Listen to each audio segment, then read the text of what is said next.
We're asking today, how do I determine if I need a lockout, tagout written program and procedures?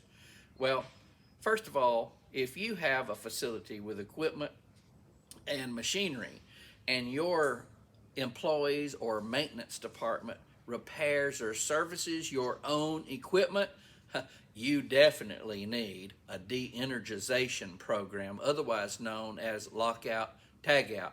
It involves training of your authorized people, it involves locks, tags, devices, and it requires equipment specific training on how to de-energize as well as how to re-energize all of that equipment that they will be servicing and repairing and maintaining.